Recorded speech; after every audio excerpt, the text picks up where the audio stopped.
भारत माता की जय।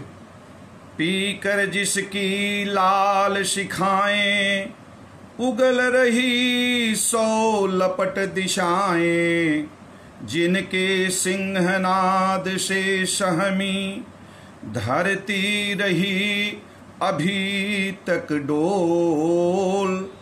कलम आज उनकी जय बोल, कलम आज उनकी जय बोल।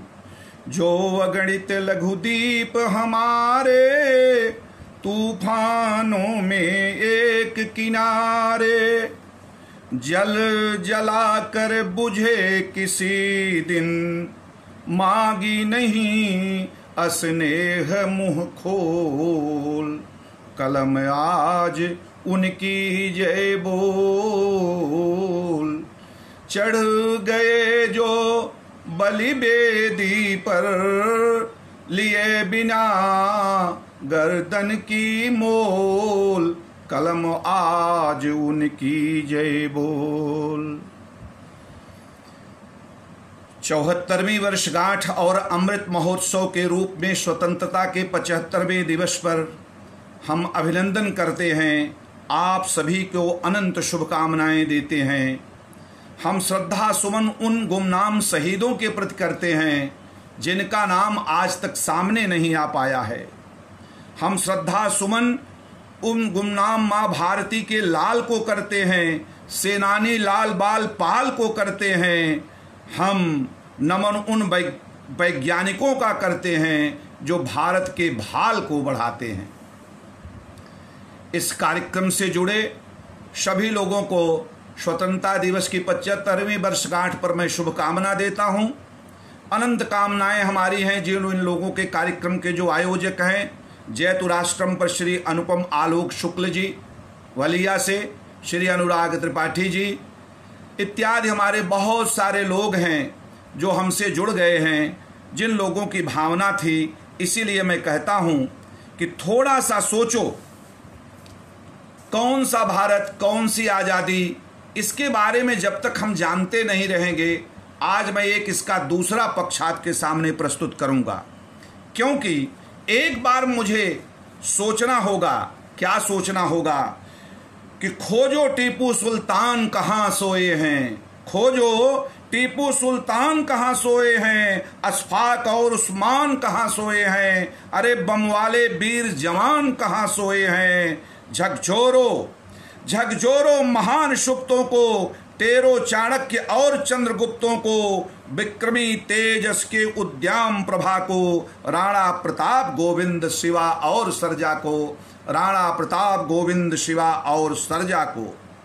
सज्जनों, हम मान गए जब क्रांतिकाल होता है, सारी लपटों का रंग लाल होता है, जागृत पौरुष प्रज्वलित ज्वाल होता है।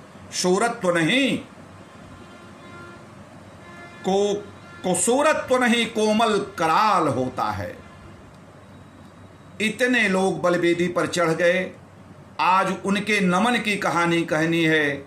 आज का प्रणाम, आज प्रणम्य वो महान लोग हैं जिसने भारत को, भारत भूमि को, माँ भारती को पराधीनता से स्वाधीनता दिया। बहुत लंबी कहानी है, लेकिन मैं एक बात जरूर पूछूंगा कि निश्चित रूप से आज भारत का जो इतिहास है, आज भारत जहां खड़ा हुआ है, इसके पीछे कितने लोग रहे।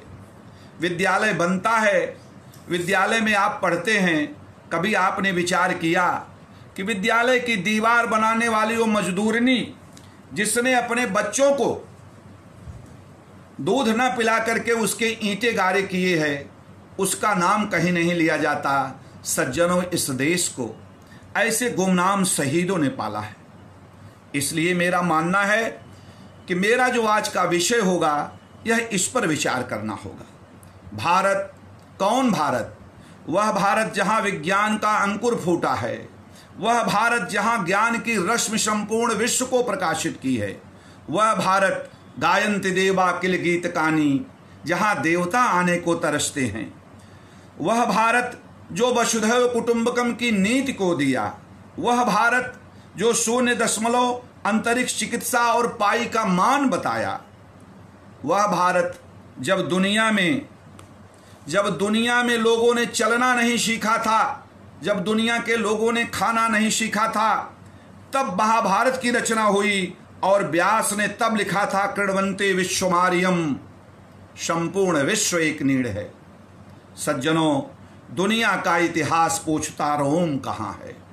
दुनिया का इतिहास पूछता रोम कहाँ है? घर में शुभ अग्नि जलाता वह उन्नत ईरान कहाँ है? रोम और यूनान कहाँ है? दीप बुझे पश्चिमी गगन के, व्याप्त हुआ बर्बर अंधियारा। दीप बुझे जब पश्चिमी गगन के, व्याप्त हुआ बर्बर अंधियारा। किंतु चीर तम की छाती, तब चमका हिंदुस्तान हमारा, तब चमका हिंदुस्तान हमारा। पद्मा त्रिपाठी कह रही हैं कि सारे जहां से अच्छा हिंदुस्तान हमारा। ये सामान्य नहीं है, ये हमारी बातों को जरा याद करें आप। स्वतंत्रता संग्राम के इतने करोड़ों पल हैं। भारत संग्राम 2300 वर्षों से लड़ता आया है, लेकिन मां भारती कभी भी चित्कार नहीं की। मां भारती ने कभी करुण क्रंदन नहीं किया। मां भारती सदैव भारत के सपूतों के खून से शोणित को पीते पीते मां भारती का शौर्य चमकता रहा। इसलिए हम जब कभी भी परास्त शब्द नहीं लाते हैं, हम तो आत्मसात करते हैं। हमें कोई परास्त नहीं कर सका, क्योंकि हमारी संस्कृति ऐसी है, हम परास्त हो ही नहीं सकते। 1857 को याद करें। 57 का युद्ध खून से लिखी गई कहानी थी। 57 का युद्ध खून से लिखी गई कहानी थी। अरे वृद्ध युवा महिलाओं तक में आई हुई जवानी थी। आपने सुना होगा, किसकी किसकी बात करूं, बुंदेले हर बोलों के मुख हमने सुनी कहानी थी। खूब लड़ी मर्दानी, वह तो झांसी वाली रानी थी। जब भी जिधर घुमाएंगे उधर आपको ज्वाला लगेगी, उधर आपको शोणित, हर तरफ शोणित का महाव्याल प्रवाह चलता मिलेगा। सज्जनों, मां भारती पुकारती है, चित्कार नहीं किया। मां भारती आवाहन करती है, मां भारती हुंकार करती है। जब जब पराधीनता की किसी बयार को भारत के ऊपर आई, मां भारती खड़ी रही और उसने उसको आत्मसात किया, अपने में विलीन कर लिया। अब ऐसी स्थितियों पर विचार करने के बाद थोड़ा सा हम अपने टॉपिक पर आते हैं और आपसे 2 पुस्तकों के परिप्रेक्ष्य में चर्चा करते हुए थोड़ी सी हम लोग वैज्ञानिक बातों के आधार पर, कुछ आंकड़ों के आधार पर हम किस प्रकार स्वाधीनता का सृजन कर रहे हैं और पराधीनता का संहार कर रहे हैं, इस विषय पर सोचेंगे। आंकड़े ध्यान आप देंगे तो आंकड़े स्वयं कहेंगे। थोड़ी सी अगर आप किताब दादा भाई नेहरूजी की, जिन्हें grand old man of India कहा जाता है, उनकी एक किताब है पॉवर्टी, आपने सुना होगा, and un British rule in India, poverty in un British rule in India. उन्होंने लिखा उस किताब को। कभी कभी मुझे फ्रीडम एट मिडनाइट का भी कुछ उद्धरण आता है। अभी अमेरिका के जो राजदूत भारत में है रिचर्ड वर्मा, उन्होंने अपना एक भाषण दिया था, उसका भी एक उद्धरण आता है। ये सारी चीज़ों को मिलने के पहले कभी मेरे मन में 2 विचार आते हैं। सज्जनों, आज के 5 दिन पहले जब संसद में सत्र का समापन हो रहा था तो वो मिठास गायब थी। स्वतंत्रता के पूर्व चीनी नहीं थी, आज चीनी है हमारे सामने। विचार करिए, स्वतंत्रता के पूर्व हम चीनी के लिए मरते थे और आज चीनी हमारे सामने हैं, हम उनसे लड़ते हैं। परिस्थितियां बदली। तो थोड़ा सा मैं इन आंकड़ों के साथ आपको बताना चाहता हूं, आप इस पर विचार करेंगे कि जब हम स्वतंत्र हुए थे तो हमारी आबादी 36 करोड़ थी, आज हम 130 करोड़ से ज्यादा हैं। शिक्षा पर जब हम बात करते हैं तो उस समय हमारे पास 19 मेडिकल कॉलेज थे और केवल हमारे पास डॉक्टरों की 1000 सीट थी। आपको जानकर आश्चर्य होगा कि आज भारत ने अपनी स्वतंत्रता का जो सृजन किया उसमें 542 मेडिकल कॉलेज और 80,000 सीटें भरी जाती हैं। पढ़ने वाले बच्चों की संख्या पर ध्यान दें तो 15 लाख बच्चे परीक्षा देते थे और 208 केवल तकनीकी संस्थान थे। आज भारत में 3,270 केवल गवर्नमेंट ऑफ इंडिया के तहत संस्थान हैं। ऐसा नहीं था। चिकित्सा पर ध्यान दें कि आज हमने अपनी स्वाधीनता का सृजन कैसे किया। 1952 में देश में 2,770 अस्पताल थे और आपको जानकर आश्चर्य होगा कि इस समय हमारे देश में 26,930 तो केवल सरकारी अस्पताल हैं, बाकी सब अस्पतालों की संख्या कई लाखों में। इसीलिए जब हम स्वतंत्र हुए थे आर्थिक आधार पर सोचें तो हमारी जीडीपी 2.7 लाख की थी। आज 135 लाख करोड़ की जीडीपी वाला भारत चौथा देश बन गया है दुनिया का। विमान, बांध, क्या क्या नहीं था। सज्जनों, कुल मिलाकर के जब भारत की आय देखेंगे तो उस समय 166 रुपये थी। आज भारत की औसत आयु प्रति व्यक्ति 1,44,000 रुपये हो गई।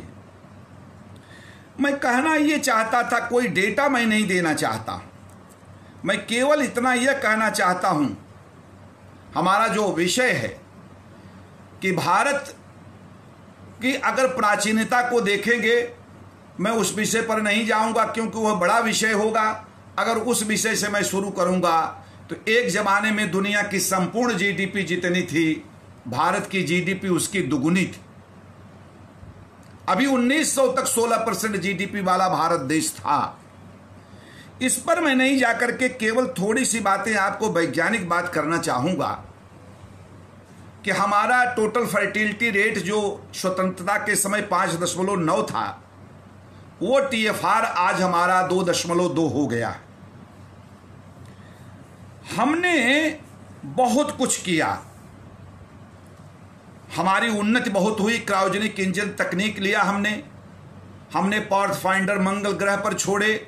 हमारी स्वदेशी तकनीक के हमारे पास स्टेशन हैं।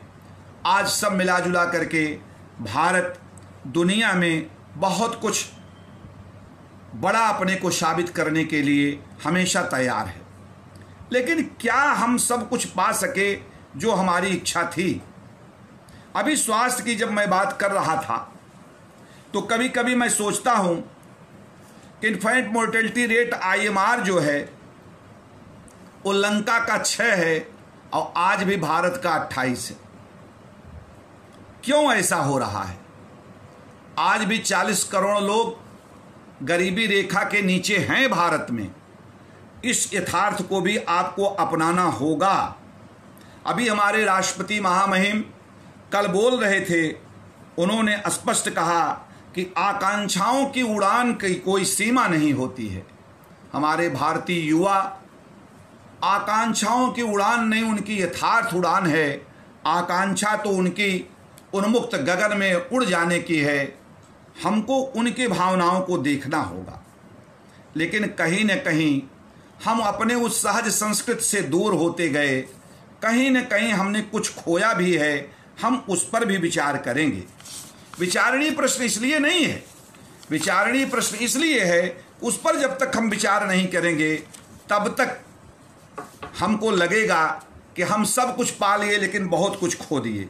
जैसे सज्जनों, लोक भाषा की जो मिठास थी, लोक गीतों में जो मिठास थी, लोक मंचों में रंग मंचों के जो भाव थे, मजहब के बीच जो अंतर प्रेम था, क्या हमने नहीं खोया? आज लोक भाषा की उपेक्षा हमने किया है। हम अंग्रेजी की तरफ झुके हैं। हमने निर्माण और सकारात्मकता हमारे ऊपर थी। हमारे नेताओं में सहजता सरलता थी। आज निर्माण तो हम अवश्य कर रहे हैं, लेकिन निर्माण और नेताओं की सहजता सरलता में जब हमारी संसद चलती है तो दोषारोपण की बौछारें केवल उस पर पड़ती हैं। इस पर हमें विचार करना होगा। हमारे अंदर अभी ONGC का मैं इकोनॉमिक्स टाइम्स में पढ़ रहा था कि देश का हमारा जो नवरत्न है ऑयल नेचुरल गैस कमीशन, वो 772% 800% लाभ कमाया है इस तिमाही में। एक तरफ हमारे नवरत्न इतना लाभ कमा रहे हैं तो दूसरे तरफ हमारे बैंकों का जो NPA है वो 6 लाख करोड़ हो चुका है। इस पर विचार करना है। हम क्या कर रहे हैं? RTI जैसे अधिनियम ला करके, आरक्षण जैसी सुविधाएं दे करके हम बहुत कुछ समाज में समता समरसता लाने का प्रयास कर रहे हैं, लेकिन जीवन के जब नयन दृग आपके केवल देखते हैं और हृदय बिंदु सोचते हैं, तब आपको लगेगा कि हम समता नहीं बल्कि कहीं न कहीं विषमता के बीज का पुष्पन और पल्लवन कर रहे हैं। क्यों ऐसा कर रहे हैं? क्योंकि हमारे देश में जिन बलिदानियों का जो त्याग था, उनकी जो भावनाएं थी, उनके हृदय में जो चिंगारियां राष्ट्र के निर्माण की थी, उन चिंगारियों का अंकुर तो फूटा हमारे अंदर, लेकिन उन अंकुरों को हम आत्मसात नहीं कर सके। इसलिए आत्मसात नहीं कर सके कि कहीं न कहीं हमारे अंदर वो भाव नहीं रहा और हम उस भाव से इस देश को अपने सुदृढ़ नहीं कर सके। और रिचर्ड वर्मा का जो था उस पर मैं बहुत ज़्यादा विचार नहीं करूंगा, अमेरिकी राजदूत का। 2 बातों पर मेरे मन में और विचार आता है जिससे मैं आपसे कहना चाहता हूं कि वह भारत, जिस भारत में इंदिवर फिल्म पूरब पश्चिम में गीत लिखते थे, लिखे हैं, आप लोग सभी जानते हैं कि है प्रीत सदा की रीत जहां, है प्रीत सदा की रीत जहां। जिस देश के बारे में ये लिखते हैं कि प्रीत यहां की रीति है, हम उसको भूल गए। हम क्यों भूल गए?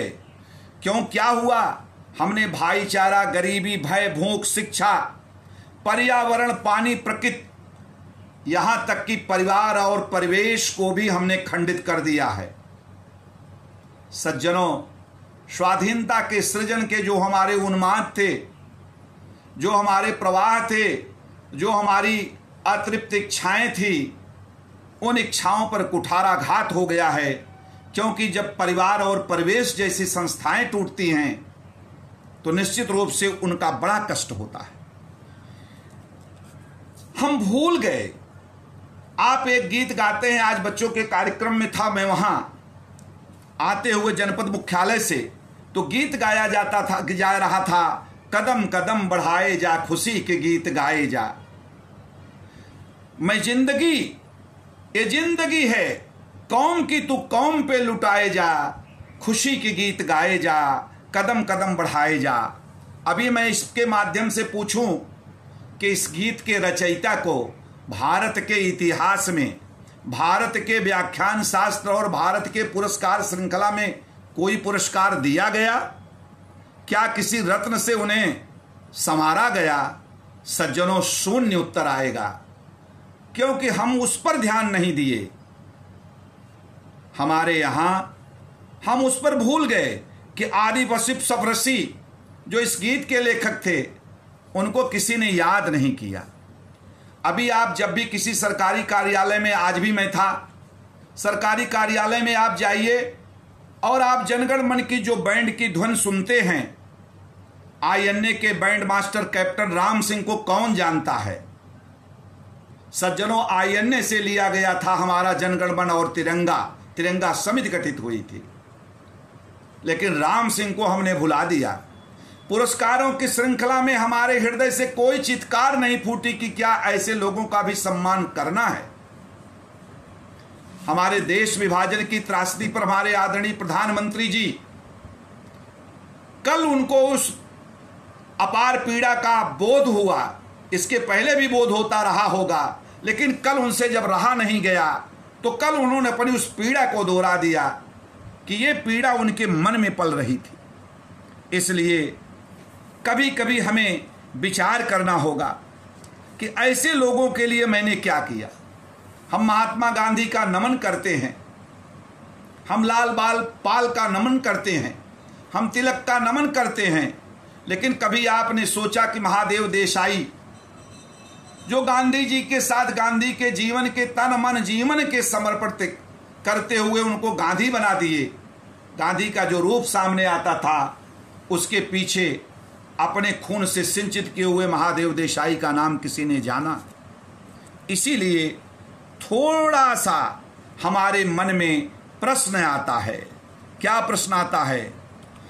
हम कभी कभी सोचते हैं अटल जी के उस भाव को कि 15 अगस्त का दिन कहता कि आज़ादी अभी अधूरी है, आज़ादी अभी अधूरी है, भूखों की गोली और नंगों को हथियारों से पूरा नहीं जाएंगे हम, क्योंकि रेलों के फुटपाथों पर जो आंधी पानी सहते हैं उनसे पूछो 15 अगस्त के बारे में वो क्या कहते हैं, उनसे पूछो 15 अगस्त के बारे में वो क्या कहते हैं।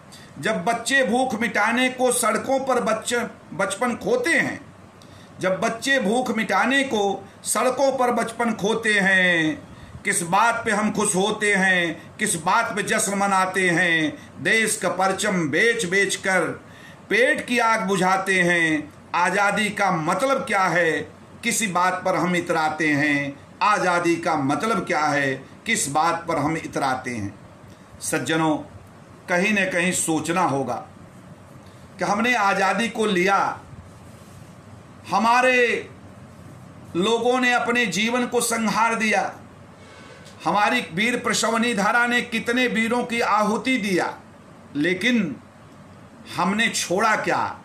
आज की जब इस कलुषित जीवन शैली और असंरचनात्मक पद्धति से चल रहा लोकतंत्र कभी कभी हथौड़ा लेकर के हमारे सामने थप्पड़ मारने को तैयार होता है कि क्या आप माँ भारती की भूख को मिटाए, इनके गरीबी में दंश झेल रहे उन गरीबों के प्रति कुछ किया?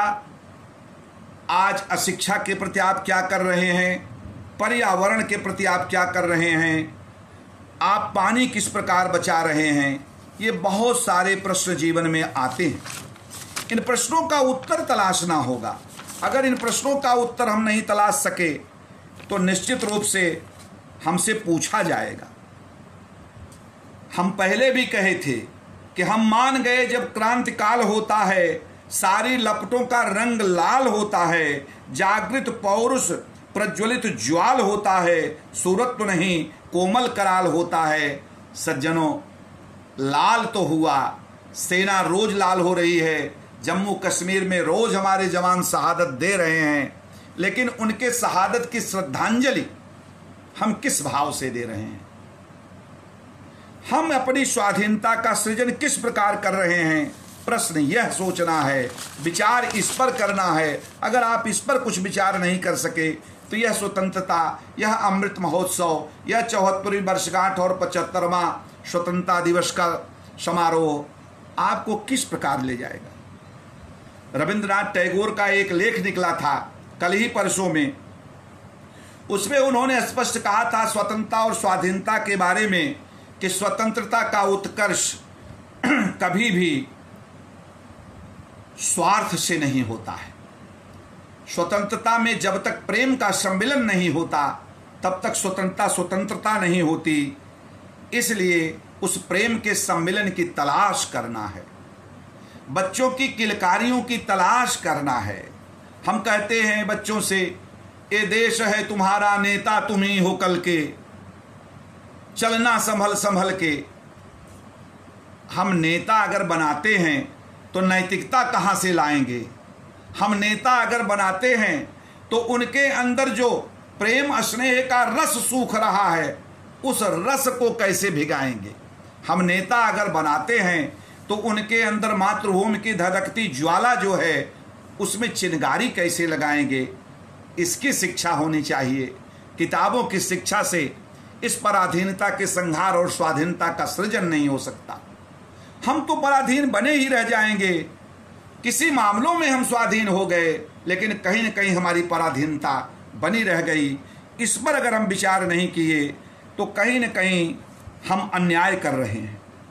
इसलिए मेरा मानना है कि स्वतंत्रता का जो भीषण रक्तपात हुआ, वीर शिवा राणा प्रताप की जो पौरुषे कहानियां बनी, अपौरुषे इतिहास है, उसका केवल चिंतन और मनन ही नहीं करना है, बल्कि नए सिरे से भारत के भावी इतिहास का सृजन करना है, भावी कर्णधारों का सृजन करना है।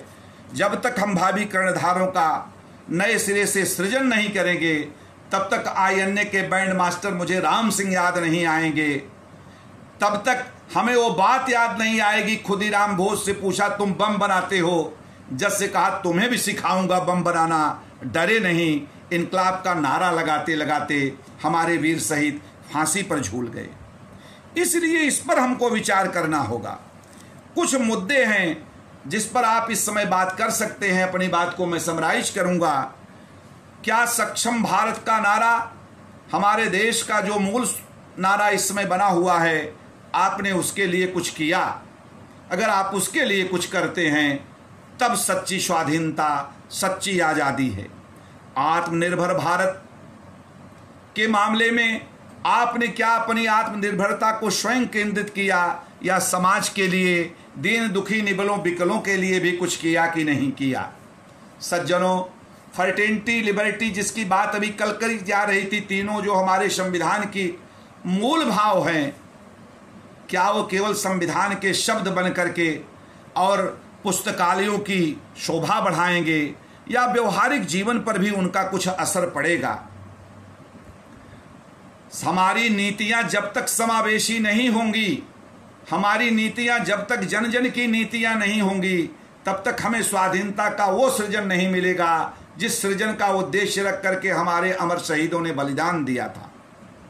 संकीर्ण राजनैतिक स्वार्थ से हट करके जब तक समर्थ भारत के निर्माण में प्रत्येक हमारा नागरिक नहीं आएगा, केवल नेताओं से समर्थ भारत नहीं बन सकता, शब्दों से समर्थ भारत नहीं बन सकता। समर्थ भारत के निर्माण में 65 करोड़ युवाओं का योगदान होगा। समर्थ भारत के निर्माण में 130 करोड़ भारतीयों का योगदान होगा। समर्थ भारत के निर्माण में हमारी 65 करोड़ माताओं का योगदान होगा। तब वो समर्थ भारत बनेगा जिस समर्थ भारत में दो चीजें होगी, स्वतंत्रता का भाव हो लेकिन कर्तव्य का अभाव न हो, तब समर्थ भारत बनता है। इसके लिए आपको शिक्षा की जड़ों को संस्कार से सींचना पड़ेगा। संपूर्ण शिक्षा पद्धति जो नई शिक्षा नीति आई है, शायद इस दिशा में बहुत बड़ा प्रयास है, लेकिन इस शिक्षा नीति में संस्कारों के सिंचन की व्यवस्था हमारे समाज के नागरिक करेंगे। केवल सरकार के भरोसे, नारों के भरोसे हमारी सरकार इस पर कुछ नहीं कर सकती, क्योंकि सरकार त्वरण देती है, चलते हम हैं, चलती जनता है। इसलिए मैं बार बार 2-3 शब्दों की बात कहता हूं कि जब तक समरस समाज नहीं होगा तब तक समावेशी नीति नहीं बनेगी। समरस समाज के लिए मन के अंतर्द्वंद को खोल करके परोपकाराय सताम विभूतया के भाव से, सर्व खल्वमिदं ब्रह्मम के भाव से, मनुष्य है मनुष्य के लिए मरने के भाव से, इस भाव से जब व्यक्ति सामने आता है तब जाकर के समरसता आती है और तब समावेशी नीतियां कारगर होती हैं। इसलिए हमें मूल्यों की रक्षा के लिए शिक्षा को चलाना है, विकास पथ पर आगे बढ़ना है। लेकिन एक बात जाने रहिएगा कि भारत की भाषाई संस्कृति और भारत की सांस्कृतिक धरोहर का प्रवाह, इसकी धारा कहीं सूखने न पावे, इसको भी देखना है। धनार्जन प्रगति के पथ पर अगर संस्कृति का लाश करके हम पहुंचते हैं तो हम सफलता नहीं पाएंगे। इसलिए लोकतंत्र में लोकमत का परिष्कार होना है। अभी भारत दुनिया में